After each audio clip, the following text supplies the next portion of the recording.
आजकल का दौर है कंपटीशन एग्जाम की तैयारी करना और कंपटीशन एग्जाम की तैयारी लगभग आजकल हर कोई बच्चा कर रहा है। जनरली पहले इतनी अवेयरनेस नहीं हुआ करती थी, लेकिन पिछले कुछ दिनों से या कहा जा सकता है कोविड के बाद में जब से ऑनलाइन थोड़ा ये क्रेज बढ़ा है, या कह सकते हो जब से इंडिया में जियो आया है उसके बाद में बच्चों ने धीरे धीरे पढ़ना स्टार्ट किया है। हालांकि इसके प्रोज कॉन्स दोनों ही हैं। जहाँ एजुकेशन ऑनलाइन तरीके से ज़्यादा स्प्रेड हुई है, तो वहाँ पे बहुत सारी वाहियात चीज़ें भी ऑनलाइन तरीके से स्प्रेड हुई है, जिसमें से हमारा डिस्ट्रक्शंस को बढ़ाने के लिए सबसे आगे जो रही है वो है जैसे इंस्टाग्राम, फेसबुक है, या उनमें से एक शॉर्ट वीडियो वाला जो पार्ट है जस्ट लाइक रील्स है। और उसकी वजह से जहां हम पढ़ पाते हैं तो वहां डिस्ट्रक्शंस भी बहुत ज़्यादा रहता है। जैसे कई सारे बच्चों का कई बार ये कॉमन क्वेश्चन रहता है कि सर, हम लोग जो पढ़ाई तो कर रहे हैं पर पढ़ते पढ़ते हमें बेसिकली ना सब्र सा नहीं आता है। एक क्वेश्चन आता है कि सर कॉन्फिडेंस नहीं आता, पढ़ बहुत लिया है। दूसरा क्वेश्चन ये रहता है कि पढ़ते पढ़ते चेंज बहुत होता है, माइंड स्प्रेड बहुत होता है, माइंड डाइवर्ट बहुत होता है। वे मान लेते हैं कि हम पढ़ रहे हैं सर, मैथमेटिक्स पढ़ रहे हैं, सम सॉल्व करने ही बैठते हैं, 5-6 सम सॉल्व करते हैं, तो उसके बाद में कहीं और मन डाइवर्ट हो जाता है। हो सकता है हम वीडियोस देखने लग जाते हैं, हो सकता है हम कोई दूसरे सब्जेक्ट के बारे में सोचने लग जाते हैं, और ये सोचते सोचते दिन चला जाता है। और हर रोज का यही रहता है कि कल कर लेंगे, चलो परसों कर लेंगे, कल से प्लान पक्का करेंगे, वो एग्जीक्यूट हो नहीं पा रहा है। तो इन सब के पीछे मेरे प्यारे बच्चों कोई बहुत ज़्यादा रॉकेट साइंस नहीं है। इतनी सी बात है कि आपने अपने आप को इस लेवल तक ले गए हो, अपने माइंड को इस लेवल तक ले गए हो कि आप रील देख देख के आपका माइंड उसी टाइप का हो गया है। अब बहुत जल्दी स्विच हो रहा है आपका माइंड। जैसे आप 5-10 सेकंड 20 सेकंड के बाद में रील को स्विच करते हो ना, एज इट इज़ आपका माइंड भी उतनी ही देर में स्विच हो जाता है फटाफट। और वैसे ही आदत बन गई है। अब आपके दिमाग को चाहिए हर 10 सेकंड बाद, 20 सेकंड बाद, मतलब आप शॉर्ट टाइम पे हर शॉर्ट सेकंड पे ही हर बार स्विच होना चाहते हो।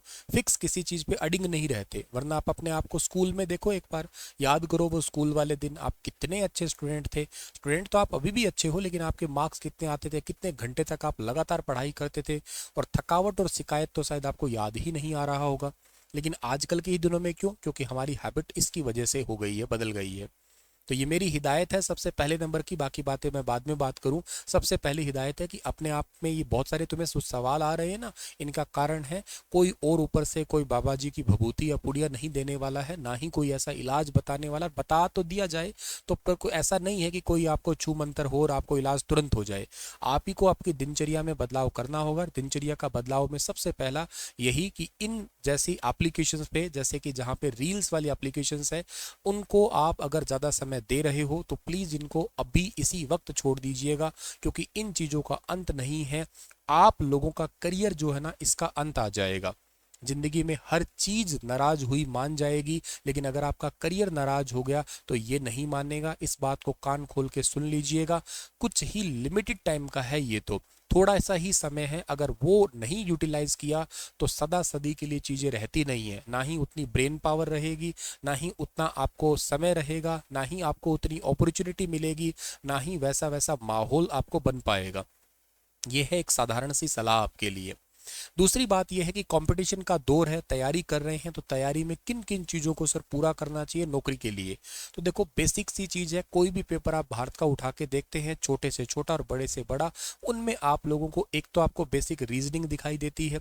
एक आपको उसके अंदर आपके जो 10th 9th 10th 11th जो स्कूल लेवल की आप लोग मैथमेटिक्स के साथ साथ, मतलब मैथमेटिक्स की वही चीज़ें रहती है, थोड़ा सा उसके साथ में लेवल या कंफ्यूजिंग लेवल है, या क्वेश्चनों को थोड़ा थोड़ा घुमाने की कोशिश करते हैं। कंसेप्ट वहीं से ही आएंगे आपके। वही आपका हिंदी है, वही आपका अंग्रेजी का रहता है, इंग्लिश का रहता है।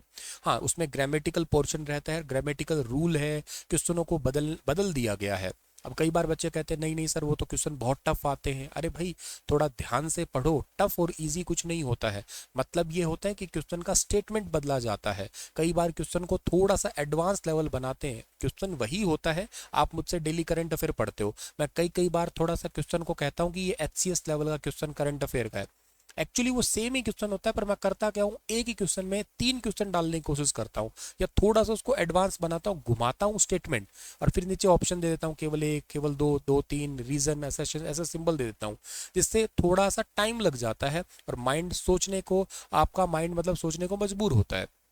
तो इजी टफ कुछ नहीं होता है, पहले तो एक माइंड से ये चीज निकाल दीजिएगा, क्वेश्चन का पूछने का तरीका बदला जाता है, और उसी चीज को अगर किसी ने समझ लिया तो ये बहुत आसान हो जाएगा, क्योंकि आप अपने आप को भारी भरकम शब्दों से तोलने लग जाते हो, बड़ी मुश्किलों में रहते हो, फिर सोचते हो यार ये नहीं होगा मेरे से, ये नहीं होगा।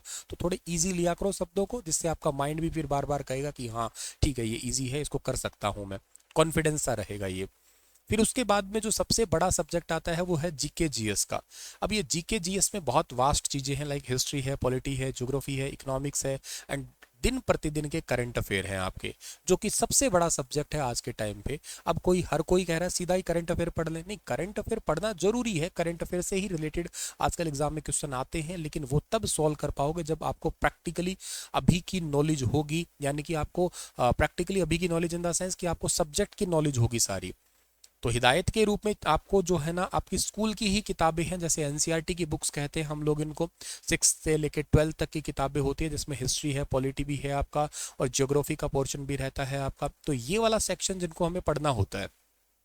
तो अब मैं देखो मैथमेटिक्स की बहुत अच्छे से सलाह आपको दे नहीं सकता, क्योंकि मेरी एक्सपर्टीज उसमें है नहीं, ना ही मैं आपको रीजनिंग की सलाह दे सकता। हाँ, रीजनिंग की इतनी सलाह दे सकता हूँ बीइंग एजुकेटर, कि रीजनिंग जैसा सब्जेक्ट है उसमें बहुत ज़्यादा किसी को माथापच्ची नहीं करनी होती है। अगर कोई ध्यान से पढ़ेगा तो वो बहुत आसानी से उसको समझ सकता है और पढ़ सकता है, और खुद से भी सॉल्व कर सकता है। अगर कोई अच्छी किताब लेता है जिसके अंदर खुद हर क्वेश्चन के साथ सॉल्यूशन होता है ना कई बार, तो वो वैसे भी समझ सकता है बिना किसी मेंटरशिप के भी। हाँ, मेंटरशिप में भी आपको इजीली चीजें बहुत आसानी से मिल भी जाती है, कोई दिक्कत नहीं है। तो रीजनिंग जैसे सब्जेक्ट को कर लेना चाहिए आपको, और बहुत पहले तैयार कर लेना चाहिए। उसके बाद में इसकी प्रैक्टिस ही होती है बार बार, क्योंकि इस सब्जेक्ट की थ्योरी तो कुछ है नहीं, रोज प्रैक्टिस करोगे उतना ज्यादा निखरता जाएगा।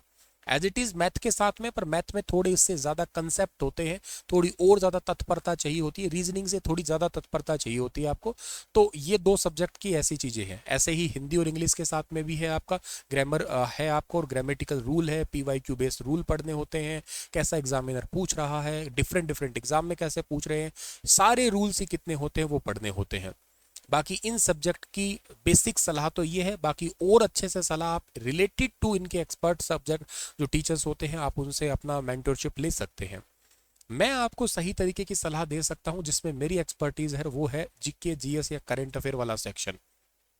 अब ये सब्जेक्ट बड़ा वास्ट है, बहुत ही इंटरेस्टिंग है, इसको बच्चों ने कई बार पढ़ा भी है, पढ़ते पढ़ते बहुत बार ये कहा है कि यहाँ से भी पढ़ लिया, वहाँ से पढ़ लिया, ऑनलाइन भी ऑफलाइन भी हर जगह पढ़ लिया, लेकिन ओवरऑल कॉन्फिडेंस देखा जाए तो नील बटे सन्नाटा वाली बात आती है, यानी कि 0/0 कॉन्फिडेंस है। उसकी एक वजह है कि तुम पढ़ते हो, शुरुआत भी करते हो, कुछ टॉपिक को तुम समझ लेते हो, बाद में क्या करते हो, तुम नग पूरे करने लग जाते हो उन टॉपिकों के। कोई भी टॉपिक की बात करता हूं, जैसे फॉर एग्जांपल के लिए मेरे पास में एक वर्ल्ड ज्योग्राफी का आपके आगे सिलेबस है, ठीक है ना। अब मान लेते हैं कोई टॉपिक है, आप लोगों ने पढ़ना स्टार्ट किया, एक एग्जांपल ले लेते हैं, क्लाइमेटोलॉजी का एग्जांपल लेते हैं कि एयर मासेस एंड साइक्लोन है। ये टॉपिक सिलेबस में लिखा हुआ है, तुमने इसको पढ़ तो लिया, तुमने नोट्स भी बना लिए, तुम्हें वो समझ में उतना लेवल का नहीं आया भी है, लेकिन तुमने पढ़ लिया, बस अपने आप को ये आपने संतुष्टि दे दी कि हाँ मैंने पढ़ लिया। यही हाल होता है, नग पूरा करना बोलते हैं जिसको हम लोग। तो इससे क्या होता है, इससे कोई रिजल्ट नहीं निकलता, लॉन्ग टाइम रिजल्ट नहीं निकलता, भले ही तुम तैयारी करते रहना। बहुत सारे बच्चे आप में से ऐसे होंगे ईमानदारी से, वो शायद उनको पता होगा अपना, कि वो लंबे टाइम से तैयारी कर रहे हैं, कहते भी हैं मुझे कि सर मैं तैयारी करते इतने साल हो गए, अब तक मेरा कुछ नहीं बना। एक्चुअली दिक्कत कहाँ है, दिक्कत ये है कि तुम्हारी स्ट्रेटेजी में इशू है। मतलब उंगली अच्छे से ठीक ढंग से तुमने किसी मेंटोर के हाथ में अपना हाथ दिया नहीं है, उसको उंगली नहीं पकड़वाई है, तब तक वहां उस परम धाम या उस मंजिल तक पहुंचे नहीं हो तुम लोग।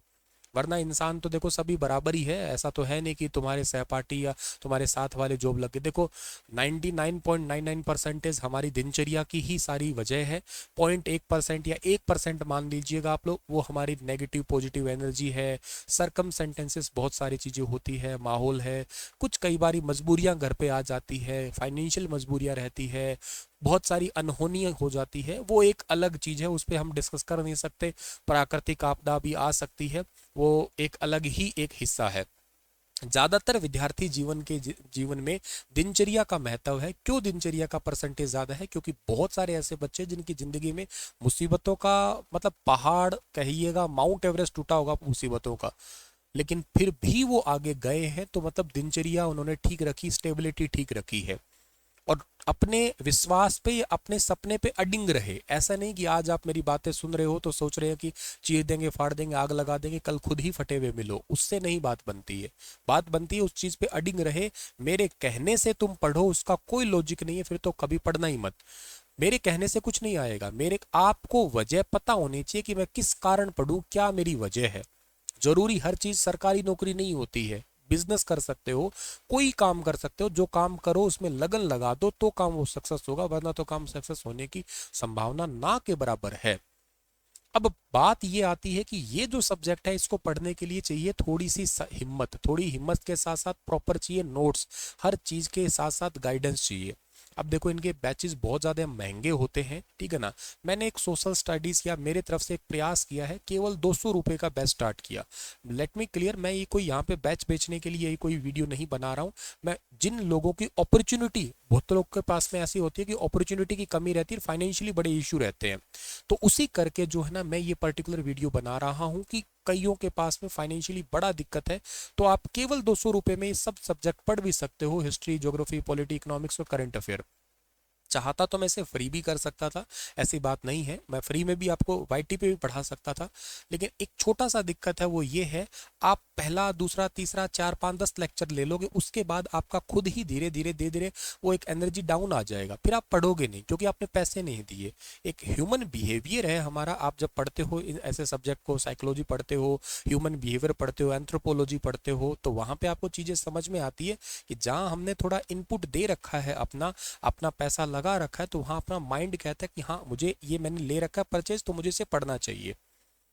ज़्यादा पैसे होते नहीं है विद्यार्थी जीवन के अंदर, ठीक है ना। ये बैचेस बहुत महंगे होते हैं क्योंकि देखो बहुत ही अच्छे लेवल का कंटेंट इसके अंदर आपको मिलने वाला है। उस टाइप के कंटेंट के लिए लोग 6, 7, 10 हज़ार के फीस होती है, एक्चुअली इससे भी ज़्यादा भी फीस होती है। लेकिन आप लोगों के लिए मेरी तरफ से आप लोगों को एक दिन का ऑफर, ठीक है ना, यूँ समझिएगा आप लोग। उसके बाद क्या प्राइस हो क्या ना हो वो आगे की बातें हैं। संडे के दिन की बात है, मतलब आप यूं समझिएगा कि 13 तारीख, 13 अप्रैल रात 12 बजे तक star IQ application Google play store पे मिल जाएगी, iOS पे सुनील बिश्नोई एप्लीकेशन मिल जाएगी, वेबसाइट www.stariqeducation.com है, ये वेबसाइट है।